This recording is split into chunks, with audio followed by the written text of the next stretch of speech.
بسم اللہ الرحمن الرحیم۔ السلام علیکم ورحمۃ اللہ وبرکاتہ۔ ویلکم ٹو اسلامیات کلاس۔ آج کا ہمارا عنوان ہے وطن سے محبت۔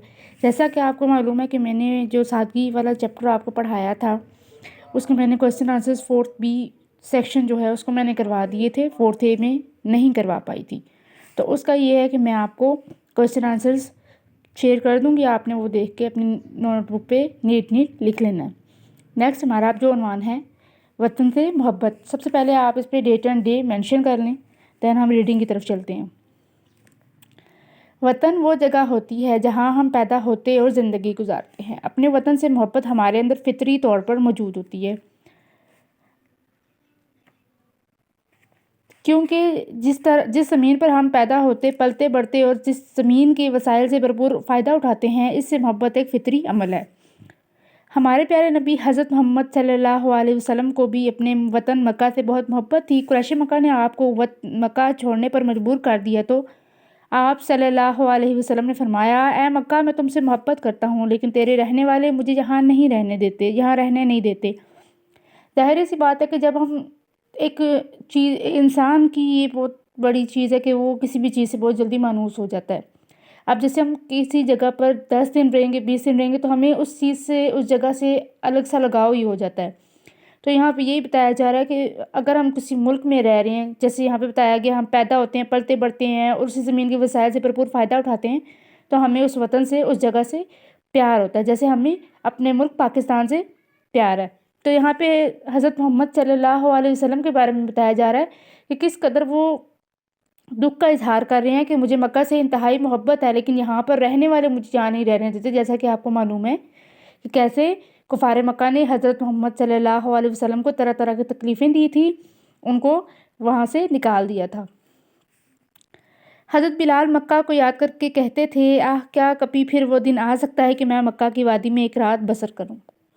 لیکن پہلے ہمیں حضرت محمد صلی اللہ علیہ وسلم کی محبت کے بارے میں بتایا گیا، جو وہ اپنے وطن سے، یعنی جس جگہ پر وہ رہتے تھے اس جگہ سے وہ محبت کرتے تھے، کیونکہ آپ کو پتہ ہے پیدائش بھی ان کی وہیں پر ہوئی تھی، وہ پلے بڑے بھی وہیں پر تھے، اور انہوں نے وہاں پر جب تعلیمات شروع کی اسلام کی، دین ان کے ساتھ کیا ہوا کہ کفار مکہ ان کے شدید مخالف ہو گئے، اور جس کی وجہ سے ان کو وہ جگہ چھوڑنی پڑی۔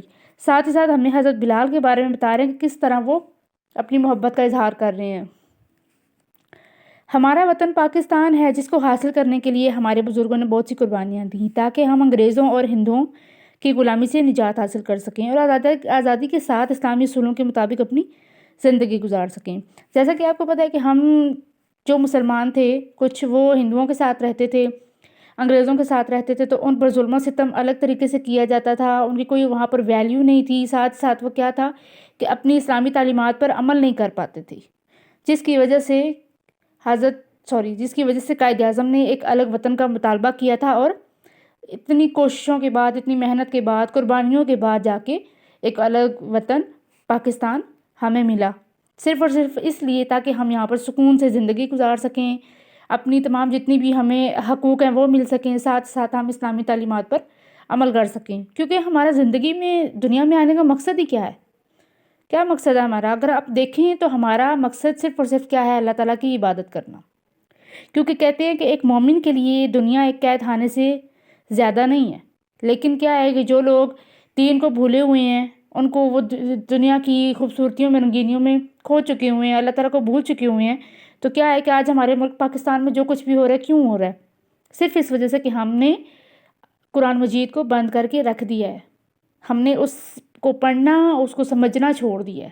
آپ دیکھ رہے ہیں کہ باہر جتنی بھی کنٹریز ہیں، فورن کنٹریز میں قرآن مجید کو ٹرانسلیٹ کر کے پڑھا جا رہا ہے اور اس سے فائدہ لیا جا رہا ہے، اور وہ دیکھیں ٹیکنالوجیز میں کتنے آگے بڑھ چکی ہیں، لیکن جو مسلمان ہیں وہ کیا ہے، یا پھر ہم جو ہیں پاکستانی، کیا ہے کہ وہ ہم خوبصورتیوں میں ڈوبے ہوئے ہیں، ہمیں پتہ ہی نہیں ہے کہ ہم نے غفلت میں پڑے ہوئے ہیں، ہمیں پتہ ہی نہیں ہے کہ ہم نے کس طرح اللہ تعالیٰ کی عبادت کرنی ہے، اور ہمیں ضرورت ہے کہ ہم واپس اللہ تعالیٰ کی طرف لوٹ آئیں۔ ہمیں اپنے بزرگوں کی ان قربانیوں کی قدر کرنی چاہیے، ہمیں چاہیے کہ ہم اس کی ترقی کے لیے خوب محنت کریں، دل لگا کر علم حاصل کریں، تاکہ اپنے وطن کو عظیم سے عظیم تر بنا سکیں، کیونکہ علم و ہنر کے بغیر کوئی ملک ترقی نہیں کر سکتا۔ ہم جس شعبے میں بھی کام کریں وہاں مسلسل کوشش اور محنت کریں۔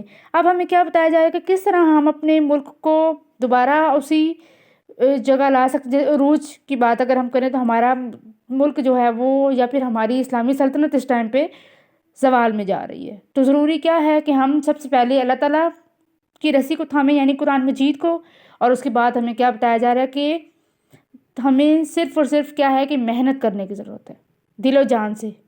جتنی محنت ہم کریں گے, جس بھی شعبے میں ہم کام کر رہے ہیں, کیونکہ کوئی بھی کام چھوٹا نہیں ہوتا, آپ کوئی بھی شعبے میں کام کر رہے ہیں آپ اس میں مسلسل محنت جاری رکھیں. جب آپ محنت جاری رکھیں گے اور ہر انسان اگر اپنی اپنی جگہ پہ انفرادی طور پر جتنی بھی محنت کرے گا, جتنی بھی جد و جہد کرے گا, ہمارا ملک دوبارہ اس جگہ پر جا سکتا ہے, یعنی ترقی حاصل کر سکتا ہے اگر ہم کہہ رہے ہیں. تو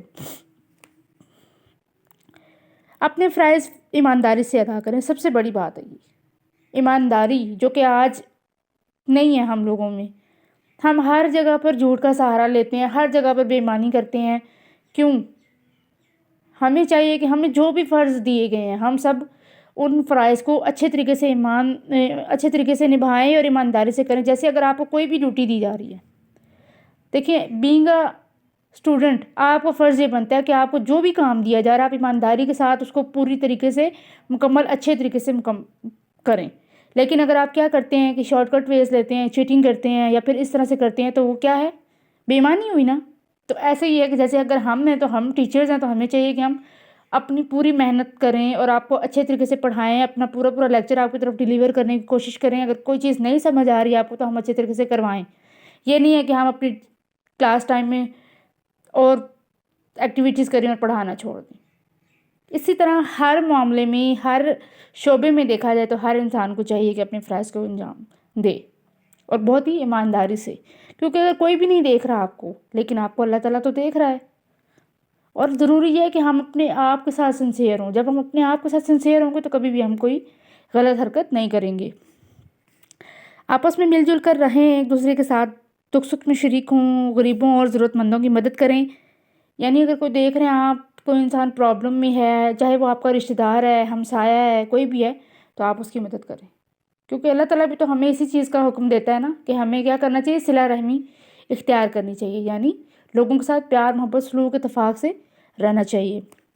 اللہ نے ہمارے ملک کو بہت سے قدرتی وسائل سے نوازا ہے. مثلاً اگر ایک طرف سرسبز و شاداب میدان ہے تو دوسری طرف بلند و بالا پہاڑ بھی ہیں. کوئی شک نہیں ہے کہ ہمارا ملک پاکستان کس قدر خوبصورت ہے. آپ کسی بھی شہر میں دیکھ لیں, کوئی بھی جگہ دیکھ لیں, تو کوئی بھی چیز ایسی نہیں ہے کہ جہاں پر ہمیں اللہ تعالیٰ کی کیا کہہ سکتے ہیں کہ قدرت کے مناظر نہ نظر آتے ہوں. جب ہم ان چیزوں پر غور و فکر کرتے ہیں تو ہم اللہ تعالیٰ کے اور قریب ہوتے چلے جاتے ہیں. کہیں ریگستان ہے تو کہیں باغات, کہیں دریا بہتے ہیں اور کہیں سمندر, کہیں لہلہاتے ہوئے کھیت ہیں اور کہیں سونا اگلتی مٹی ہے. یعنی اس قدر وہ مٹی زرخیز ہے کہ وہاں پر بہت اچھی فصل ہوتی ہے. یہ جو سونا اگلتی مٹی کا یہی مطلب ہے, مٹی وہاں کی بہت زرخیز ہے جس کی وجہ سے وہاں پر فصلیں بہت اچھی ہوتی ہیں. ہمارا فرض ہے کہ ہم ان وسائل کو بروئے کار لا کر انہیں ملک کی ترقی کے لیے استعمال کریں. یعنی ان وسائل کو استعمال کرتے ہوئے ان کو یعنی سامنے رکھیں, ان پر کوئی عمل اختیار کریں, ہم رد عمل کوئی لائحہ عمل ایسا ہو کہ جس سے ہم ترقی حاصل کر سکیں. ہمیں اتحاد و اتفاق سے وطن کی ترقی اور حفاظت میں اپنا کردار ادا کرنا چاہیے. اپنی صلاحیتوں کو ملک کی تعمیر اور ترقی کے لیے استعمال کرنا چاہیے, کیونکہ وطن کی آزادی اور سلامتی میں ہی ہماری آزادی اور سلامتی ہے. یہاں پہ کیا چیز بتائی گئی ہے, اتحاد و اتفاق. جب تک ہمارے اندر اتفاق نہیں ہوگا ہم کبھی بھی کامیاب نہیں ہو سکتے. آپ کو یاد ہوگی وہ کہانی جس میں کسان کے 4 بیٹے تھے, اس نے اپنے بیٹوں کو یہی سبق دیا تھا نا کہ جب تک تم لوگ سارے ساتھ رہو گے, مل جل کر رہو گے, کوئی تمہیں نقصان نہیں پہنچا سکتا. لیکن اگر تمہارے اندر پھوٹ ڈال گئی تو ہر کسی کے لیے بہت آسان ہے تمہیں نقصان پہنچانا. تو یہاں پہ یہی ہے کہ جب تک ہمارے اندر دوسرے کے لیے عزت احترام پیار محبت نہیں ہوگا ہم تب تک ایک دوسرے کے ساتھ اس طرح سے نہیں رہ سکتے. اور اتفاق تو اسی لیے ضروری ہے نا, کیونکہ آپ جب جتنا بھی اسٹرانگ ہوں گے, اسٹرانگ بانڈنگ ہوگی آپ کے اندر, کوئی بھی تیسرا آپ میں پھوٹ نہیں ڈال سکتا. تو اس چیز کے لیے ضروری ہے کہ ہمارے اندر اتفاق و اتحاد ہو. اسی میں ہماری وطن کی سلامتی ہے. مشق کی طرف چلتے ہیں. خالی جگہ پر کیجیے. وہ جگہ جہاں ہم پیدا ہوتے اور زندگی گزارتے ہیں وطن کہلاتی ہے. کیا کہلاتی ہے؟ وطن. وطن کی محبت ہمارے اندر فطری طور پر موجود ہوتی ہے. یعنی ہماری نیچر میں ہے کہ ہم جس جگہ پر رہتے ہیں اس جگہ سے ہم محبت کرتے ہیں۔ ہمارا وطن پاکستان ہے۔ کوئی بھی ملک علم و ہنر کے بغیر ترقی نہیں کر سکتا۔ ہمیں اپنے فرائض ایمانداری سے ادا کرنے چاہیے۔ وطن کی آزادی اور سلامتی میں ہی ہماری آزادی اور سلامتی ہے۔ آزادی کے ساتھ سوال نمبر 2 ہے، درست اور غلط فکرات کی نشاندہی کرتے ہوئے مناسب جواب پر ٹک لگائیے۔ آزادی کے ساتھ اسلامی اصولوں پر زندگی گزارنے کے لیے پاکستان حاصل کیا گیا ہے، درست۔ ہمارے ملک میں قدرتی وسائل کی کمی ہے، غلط۔ ہمارے ملک میں وافر مقدار میں پائے جاتے ہیں، یا پھر کیا کہہ سکتے ہیں، قدرتی وسائل کی زیادتی کہہ دیں، یا پھر آپ یہ کہہ سکتے ہیں کہ ہمارے ملک میں بہت سے وسائل ہیں۔ ہمیں ایک ملک میں رہتے ہوئے ایک دوسرے کے دکھ درد میں شریک ہونا چاہیے، درست۔ علم و ہنر کے ساتھ اتفاق و اتحاد و اتفاق کسی قوم کی کامیابی کی ضمانت ہے، درست۔ ہمارے پیارے نبی صلی اللہ علیہ وسلم کو اپنے وطن مدینہ سے محبت تھی۔ یہاں پہ غلط پہ نشان لگائیں اور مدینہ کو انڈر لائن کر کے اوپر لکھیں مکہ۔ میں نے آپ کو چیپٹر کی ریڈنگ کروا دی اچھے سے، ہوپس ہو کہ آپ سب کو سمجھ آ جائے گی۔ آپ نے اس کو ویڈیو کو اچھے سے دیکھنا ہے، یہ آپ پر میری امانت ہے۔ اس کے بعد آپ نے کیا کرنا ہے کہ اس کو اچھے سے سمجھنا ہے، اور میں اس ہوم ورک بک ورک کو بھی کر لینا ہے آپ نے بک پر۔ دین میں آپ کو کویسچن آنسر شیئر کرتی ہوں، آپ نے دیکھ کر نیٹ اپنی نوٹ بک پر کر لینے ہیں۔ اور کائنڈلی کوشش کیجیے گا کہ پہلے مارجن ڈرا کیجیے گا، ڈیٹ اینڈ ڈے لکھیے گا، دین آپ نے ایک کویسچن لکھنا ہے، اس کے بعد آپ نے آنسر لکھ کے اینڈنگ لائن لگا کے دوبارہ آپ نے کویسچن لکھ کے آنسر لکھنا ہے۔ بہت نیٹ کام کرنا ہے آپ نے۔ اوکے جی، اللہ حافظ، اپنا خیال رکھیے گا۔